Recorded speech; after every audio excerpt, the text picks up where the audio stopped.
Selamat pagi teman-teman, kita kembali bertemu ya dalam pembelajaran online masih tentang mini MBA ya atau portable MBA. Bagaimana topik-topik kuliah MBA saya sajikan secara online di depan Anda ya. Di dalam segmen kali ini kita akan bicara mengenai analisa lingkungan bisnis.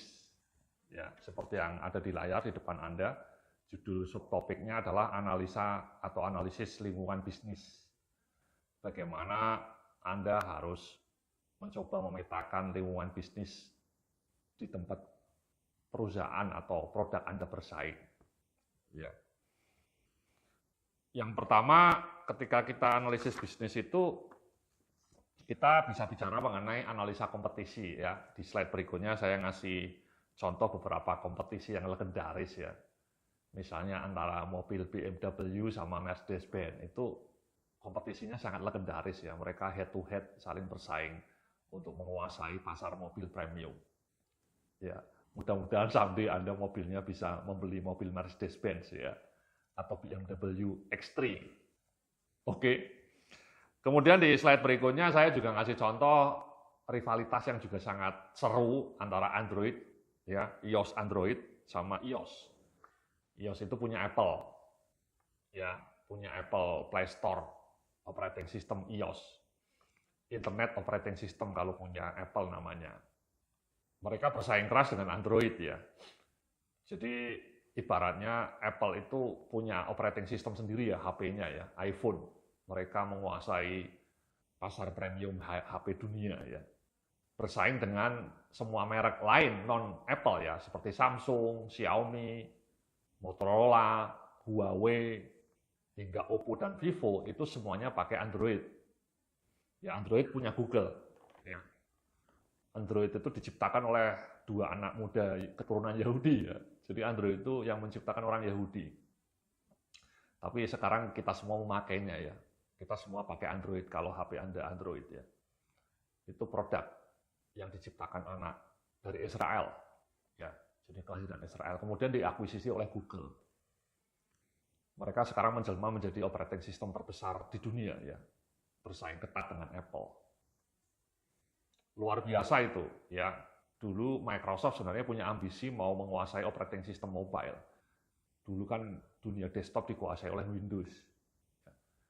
Untung Android yang menang ya. Kalau yang menang Microsoft menjadi sangat monopoli ya, menguasai pasar desktop, pasar laptop dan juga pasar HP. Beruntung yang menang adalah Android. Kemudian di slide berikutnya saya juga ngasih contoh kompetisi bisnis yang juga tidak kalah menariknya antara Adidas, Puma, dan Nike. Gitu ya. Adidas ini punya orang Jerman, demikian juga Puma. Ya. Bersaing dengan Nike. Cuman hari ini Nike menjadi nomor satu ya, karena Nike produknya lebih inovatif dan juga pemasarannya sebenarnya. Kemenangan Nike itu lebih ditopang oleh kemenangan pemasaran ya. Hampir semua pemain sepak bola dunia itu pakainya Nike ya, bersaing keras dengan Adidas.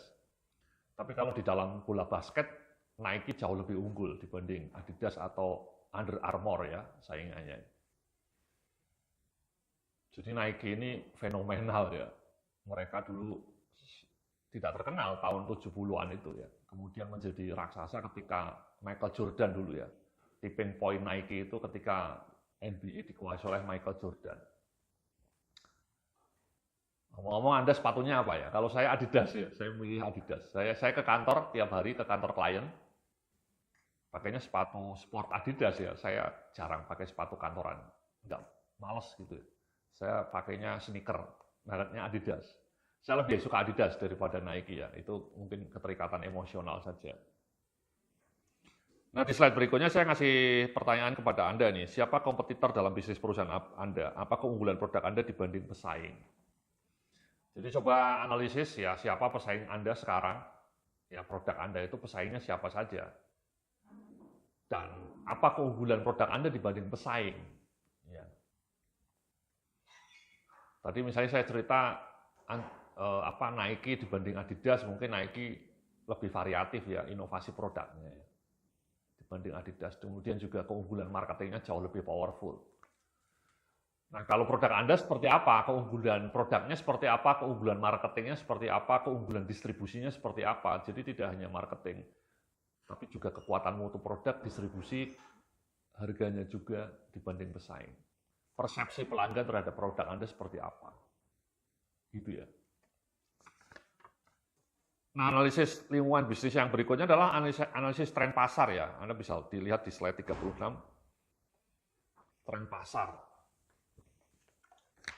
Ya, misalnya kalau Anda melihat desain-desain mobil zaman sekarang itu trennya kelihatan ya. Misalnya Expander, Mitsubishi Expander, kemudian Mitsubishi Pajero, Honda CR-V, BR-V, kemudian juga sampai Hyundai Stargazer. Itu desainnya makin futuristik ya di saat-saat sekarang ya dibanding 10 tahun yang lalu. Jadi desainnya itu, desain tampak depannya itu karakternya itu lebih futuristik. Seperti Expander ya, kalau Anda lihat Mitsubishi Expander kan desainnya keren itu, bagus.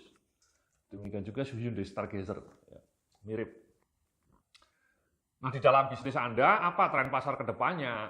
Ya, seperti apa? Misalnya sekarang, salah satu tren yang juga sering penting adalah dalam hal marketing, digital marketing ya. Semua orang menggunakan sosial media, TikTok, YouTube, Instagram, dan juga email marketing ya, masih relevan untuk melakukan proses digital marketing. Ya, itu tren ke depan makin seru. Jadi semua brand harus menguasai digital marketing. Kalau tidak, ya dia akan kalah dengan pesaingnya. Banyak produk yang sukses karena pemasaran branding marketing di Instagramnya bagus. Banyak orang jualannya sukses karena iklan di TikToknya sukses. Gitu ya. Nah, tren seperti itu yang harus Anda perhatikan. Apa kira-kira tren yang akan terjadi di sekitar Anda? Misalnya di dalam industri otomotif, tren masa depan diramalkan akan makin banyak orang pakai mobil listrik. Ya, di Eropa, di Cina itu diramalkan tahun 2030 50% pengguna mobil di Cina dan di Eropa, terutama negara-negara Skandinavia, Denmark, Swedia, Norwegia. Itu 50% lebih mobilnya akan menggunakan mobil listrik. Ya, mobil BBM pakai pertama itu akan makin menurun jumlahnya. Itu kan salah satu tren fundamental juga. Ya. Kemudian tren berikutnya ya, misalnya televisi streaming ya. Sekarang penonton televisi makin menurun ya. Banyak anak-anak remaja sekarang lebih suka nonton YouTube atau TikTok. Ya, jadi layar TikTok dan layar YouTube itu jauh lebih disukai anak-anak remaja sekarang dibanding layar televisi konvensional. RCTI, Indosiar, dan seterusnya itu makin declining, terutama di kalangan remaja kota. Ya, remaja kota lebih suka nonton TikTok sama YouTube, sama video streaming. Ya, video streaming dari Netflix atau video atau Disney. Jadi itu ya. Kemudian di slide berikutnya, di slide 37 ini saya cerita mengenai analisis kapabilitas internal. Jadi Anda harus juga melihat kapasitas internal Anda ya dalam menghadapi dinamika pasar tadi, dalam menghadapi kompetisi, dalam menghadapi tren masa depan itu Anda mampu nggak? Contohnya misalnya Toyota ya, CEO Toyotanya sendiri mengakui bahwa tren mobil listrik ini mungkin akan merepotkan kami. Kenapa? Karena sebenarnya keunggulan kami selama ini adalah mobil konvensional, mobil teknologi, mobil lama. Kalau kami harus secara radikal berubah menjadi mobil listrik, mungkin kami agak sedikit kewalahan. Karena kompetensinya berbeda jauh dengan mobil lama. Jadi pabrik-pabrik lamanya harus dihancurkan, digantikan mobil listrik. Demikian juga orang-orang yang bekerja di perusahaan lama itu kadang-kadang banyak banget yang digital marketingnya berantakan ya. Sehingga banyak perusahaan yang iklan di media sosialnya itu jelek atau bahkan tidak punya channel di media sosial. Banyak banget itu orang jualan sama sekali tidak punya akun TikTok, tidak punya akun Instagram, tidak punya akun YouTube, dan tidak tahu cara bikin konten. Sehingga mereka semua akan kalah dengan anak-anak muda yang jago bikin konten. Ya. Kenapa? Karena memang kapabilitas internal Anda tidak sanggup mengimbangi kemajuan teknologi digital. Gitu ya teman-teman ya. Jadi banyak orang di kantor Anda gaptek gitu ya. Mungkin Andanya sendiri gaptek gitu ya. Jadi media sosialnya tidak optimal. Sampai hari ini saya juga melihat masih banyak bank-bank itu iklannya terlalu tradisional ya. Media sosialnya kurang tangguh. Ya. Karena mungkin mindset-nya mindset marketing tradisional ya, bukan mindset digital marketing. Oke, nah di slide berikutnya saya cerita mengenai inovasi nih ya. Inovasi itu bisa beberapa jenis ya. Yang pertama inovasi produk. Jadi produknya mengalami inovasi seperti contoh di layar Anda ya. Toyota Fortuner tiap 3-4 tahun model baru muncul ya. Kalau tidak akan ketinggalan zaman ya. Itu namanya inovasi produk.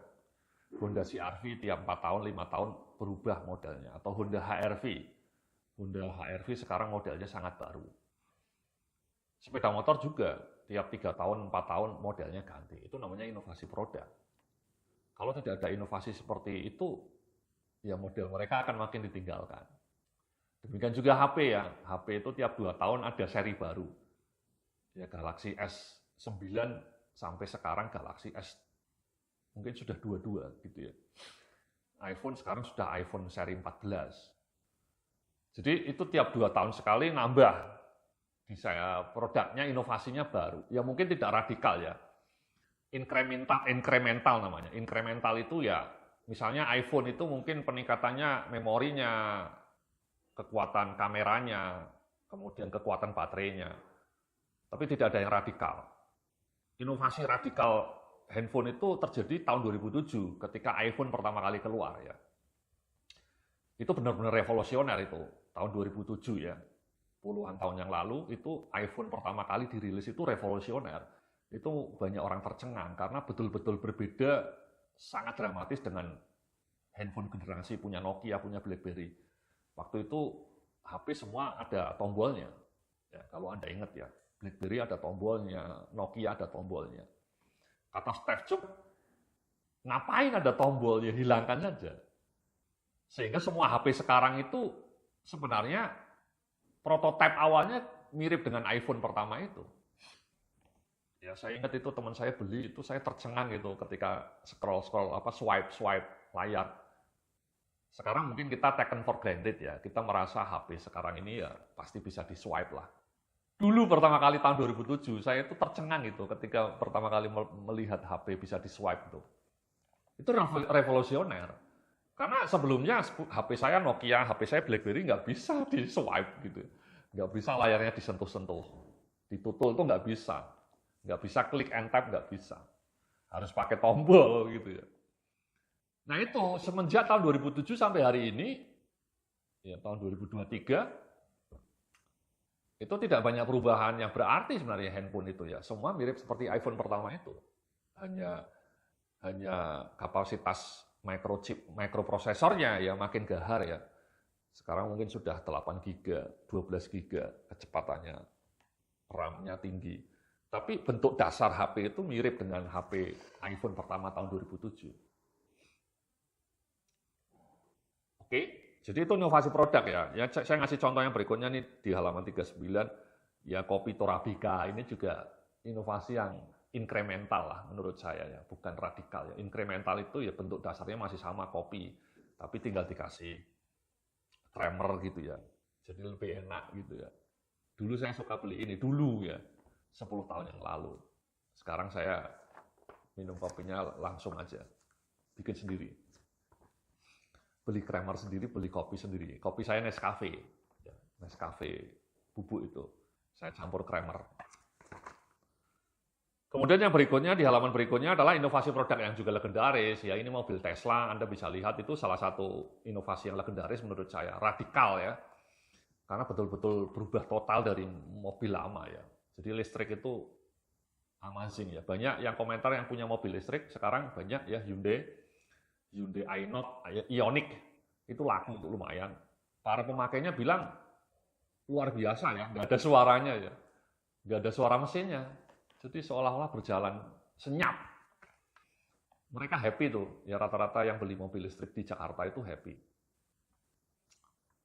Sayangnya mungkin charger listriknya belum banyak ya.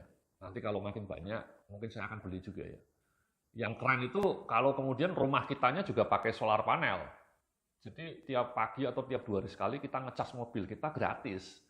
Karena listriknya dari matahari, itu kan indah. Jadi biaya BBM mobil itu kan sekarang mungkin bisa sampai 2 juta ya tiap bulan. 2 jutanya gratis gara-gara kita dapat listrik dari sinar matahari yang gratis dari Tuhan semesta alam ya. Kita tinggal beli solar panel kemudian dikonversi menjadi listrik, itu amazing itu. Kalau terjadi dahsyat tuh. Ya, PLN bisa kewalahan itu kalau rumah-rumah di Indonesia semua pakai listrik tenaga matahari, nggak perlu PLN lagi. Kemudian di halaman berikutnya adalah inovasi proses ya. Jadi inovasi itu tidak hanya produk teman-teman, juga bisa proses ya. Anda bisa lihat di layar Anda ini proses warehouse di Amazon. Kalau Anda perhatikan tuh forklift-nya tidak ada drivernya teman-teman. Jadi forklift di Amazon itu sudah pakai robot semua. Jadi di gudang Amazon itu, kalau Anda ke gudang Amazon di Amerika sana itu akan melihat banyak robot. Forklift-nya pakai robot, truknya pakai robot. Ya, truknya, kemudian yang ngangkut ke atas ke bawah itu semua robot. Jadi robotnya bisa naik turun tangga. Itu sangat efisien dan sangat fenomenal. Mudah-mudahan nanti someday JNE atau GNT di sini pakai robot ya. Itu namanya inovasi proses ya. Jadi proses warehouse-nya diotomasi. Di halaman berikutnya saya ngasih contoh juga ini inovasi proses itu, misalnya knowledge management system. Ya. Knowledge management system. Ya. Jadi bagaimana Anda menciptakan knowledge management di kantor Anda. Ini juga keren. Tidak banyak perusahaan Indonesia yang punya knowledge management system. Kalau di perusahaan sekelas Unilever atau Telkomsel atau Telkom itu mereka sudah punya knowledge management system. Jadi Anda mau nyari materi apa saja bisa buka aplikasi tersebut dan kemudian ada. Jadi seolah-olah Anda hanya dengan klik bisa mencari, mengakses ribuan data, dokumen penting yang bisa Anda pelajari. Misalnya saya konsultan di McKinsey. McKinsey itu punya knowledge management system. Jadi saya dengan mudah bisa melihat laporan-laporan konsultasi dari konsultan McKinsey di seluruh dunia. Misalnya saya mau nyari laporan konsultasi mengenai industri telco. Ya saya klik saja, kemudian bisa muncul semua laporan telco dari berbagai konsultan McKinsey di seluruh dunia. Ini kan sangat membantu saya ya. Jadi Anda tidak lagi googling, tidak lagi perlu ke YouTube, tapi secara internal perusahaannya sudah menyiapkan semua database pengetahuannya. Nah, di slide berikutnya ini saya ngasih contoh juga, inovasi itu juga bisa berupa inovasi strategi. Jadi strateginya yang dilakukan inovasi, teman-teman. Contohnya warung abnormal. Warung abnormal ini produknya sama dengan Warmindo, teman-teman. Sama persis dengan Warmindo. Ya. Indomie rebus. Cuman mereka kemudian di-upgrade sedikit dengan kelas premium, lokasinya lebih mewah sedikit dibanding Warmindo. Nyewa rukonya lebih keren, desain rukonya lebih keren seperti yang Anda lihat di layar.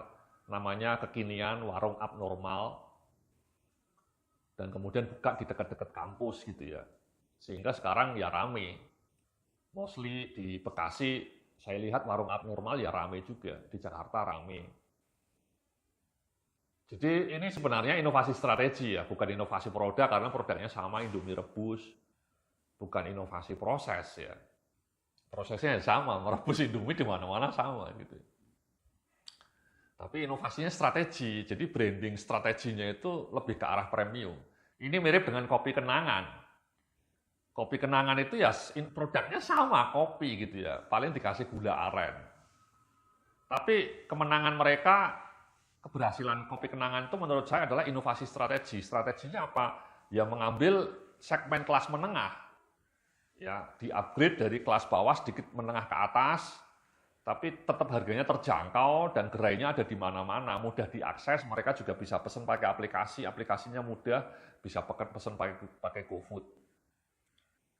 Sudah deh jadi gitu ya, meledak. Jadi kopi instan, semi instan lah ya, kopi kenangan itu semi instan tapi ada semacam atmosfer premiumnya. Gitu ya teman-teman ya. Nah, yang terakhir inovasi itu adalah inovasi bisnis model. Anda bisa lihat nih di slide berikutnya bisnis model yang paling fenomena Netflix ya. Netflix itu menurut saya salah satu revolusinya adalah inovasi bisnis model, yakni apa? Menerapkan sistem langganan. Streaming metodenya, videonya streaming kemudian langganan tiap bulan bayar. Jadi mirip model bisnisnya Spotify. Ya, kalau Spotify musik sama podcast. Dulu kan ketika kita mau nonton kita beli putus ya, beli DVD-nya, beli Blu-ray, itu ribet. Ya, atau kalau nggak punya uang pakai bajakan itu menurut saya juga tidak berkah ya. Nah, Netflix cerdik. Broadband makin bagus, internet kecepatannya makin tinggi, kenapa kita tidak pakai streaming saja? On demand, jadi orang kapan saja bisa melihat film kami dan kemudian sistemnya bukan beli putus, tapi langganan saja. Sebulan 150.000 misalnya. Dan Anda bisa nonton sepuasnya. Tentu film-filmnya juga harus bagus ya, konten Netflix juga luar biasa ya, katalog kontennya. Tapi revolusi mereka menurut saya ada di model bisnisnya ya, dengan menerapkan sistem langganan. Kalau mereka pakai metode jual putus mungkin tidak akan laku, tidak akan sehebat sekarang. Jadi itulah ya analisis lingkungan bisnis itu ya, Anda bisa lihat dunia kompetisi di sekitar Anda harus lihat tren pasar, kemudian Anda juga harus lihat inovasi di sekitar Anda, kemudian yang tidak kalah penting Anda bisa inovasi apa di dalam bisnis Anda sekarang ya, kan Anda kerja di perusahaan nih. Perusahaan Anda mau inovasi di bidang apa? Inovasi produk atau inovasi proses atau inovasi bisnis model atau inovasi strategi. Silakan teman-teman. Ya, Anda lakukan analisis itu. Ya, dulu misalnya nih ya video sekarang saya tampilkan ke Anda ini, saya dulu sebenarnya pinginnya sistem langganan nih. Ya, video-video saya ini saya upload langganan. Tidak jual saya putus. Tapi kalau langganan itu agak ribet ya, sayanya harus update terus sehingga saya memutuskan saya jual putus saja. Jadi video sekarang Anda ini kan saya jual putus. Ya, dulunya saya sempat berpikir untuk sistem langganan. Jadi itulah ya teman-teman ya, Anda harus melakukan analisis semuanya ya, kompetisinya, tren pasarnya, inovasi apa yang harus Anda lakukan, dan tidak kalah penting kapabilitas internal Anda. Anda bisa nggak melakukan inovasi, Anda bisa nggak melakukan inovasi proses, inovasi produk, inovasi strategi, supaya bisnis Anda makin berkembang dan setara wahana. Oke, terima kasih, salam sukses, penuh kemuliaan.